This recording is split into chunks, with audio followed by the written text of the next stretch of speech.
If Republican wins, inflation is going to get worse. It's that simple. If Republican wins, inflation is going to get worse. It's that simple. If Republican wins, inflation is going to get worse. It's that simple. Before I begin, let me say a few words quickly about today's report on inflation. Americans are squeezed by the cost of living.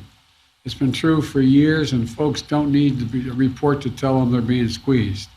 Fighting this battle every day is the key reason why I ran for President of the United States. The way I think about it is the way my dad used to talk about it. And he'd say, you know, after the end of the month, when you get your paycheck, after the end of the month, you have enough to pay for everything you owe, all your bills, and would you have a little left for some breathing room? Just a little bit of breathing room. And that's my view of what is important and critical. And a lot of people are hurting these days. And today's report shows, though, some progress.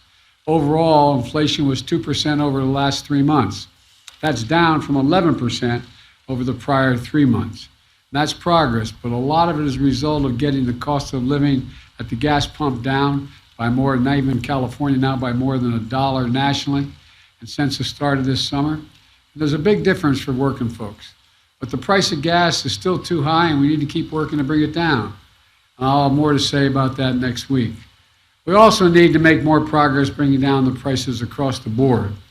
That's why I just couldn't disagree more with my Republican friends who say the biggest problem in our economy right now is that working folks are making too much money.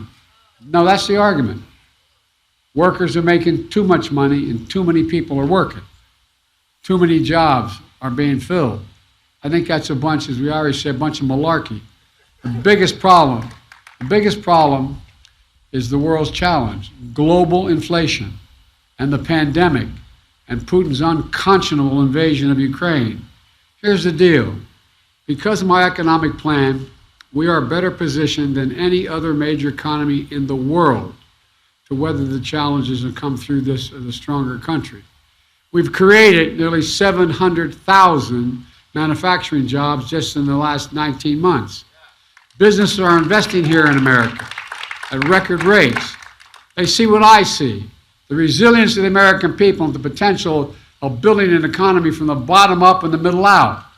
Look, when the middle does well and the bottom has a chance, the wealthy do very well. They never get hurt. I'm so tired of trickle down, I'm finished with it. So we're going to keep at it by taking on big pharma and the insurance companies, especially the health insurance companies.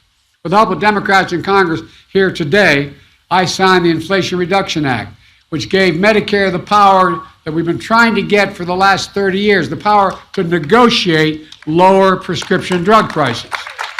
We pay the highest drug prices of any nation in the world. For seniors on Medicare, we're capping the cost of prescription drugs at $2,000 a year, even if they're using the most expensive cancer drug in the world. We're capping the cost of insulin, which is 30, 40 times higher than the number I'm going to give you, at $35 a month. You can't go higher than that. Folks, we're locking in savings and health care premiums for millions of people in the Affordable Care Act. And today, I'm announcing the Social Security benefits are going to go up by an average of $140 a month, even as Medicare premiums go down. So folks, seniors are going to get ahead of inflation next year. For the first time in 10 years, their Social Security checks will go up while their Medicare premiums go down. Here's my final point. We've got an election in the month. Voters have to decide.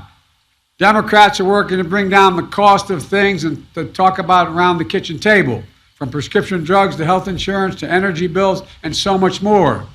We're standing up for working people and the right to get a raise and get a better job. Republicans are campaigning every day on an agenda to raise your costs. You know, I should point out before I go on a little, the Republican platform so far for this off-year election is led by a Senator Scott from down in Florida, as well as the Senator Johnson from up in Wisconsin. And you know what they argue? This is on paper, that in fact we should be in a situation where Social Security, Medicare, and Medicaid should have to be voted on every single year. Every year. The guy from Florida says every 5. But the guy from Wisconsin says no, every year, including veterans benefits. So the idea is you either vote for them or they go out of existence, or you cut them. But you got to affirmatively vote every year.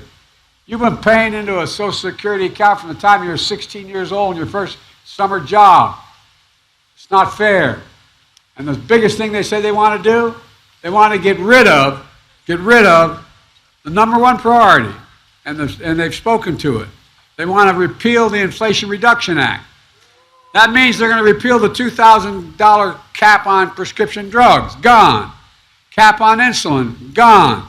At $35. Savings on health care premiums, average of $400 a person. Gone. Savings on your utility bills. Gone. Corporate minimum tax of 15%. By the way, they got very upset with me. You know what I did? Well, there were 55 American corporations, made $40 billion in 2020, did not pay a single penny, not a penny, in federal tax.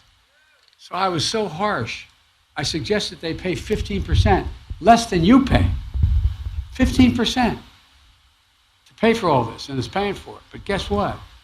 My Republican colleagues think that's unfair. They want to repeal that tax. Folks, you know, Republicans are going to make you, working middle-class folks, pay higher taxes than the biggest corporations. And by the way, in every single piece of legislation I've gotten passed with help of the people here, we have not raised the tax on anybody making less than $400,000 a year, 1 penny. I wish I was making 400. You were making 400 grand, but not a single penny. No, I mean it, not a single penny. If Republican wins, inflation is going to get worse. It's that simple.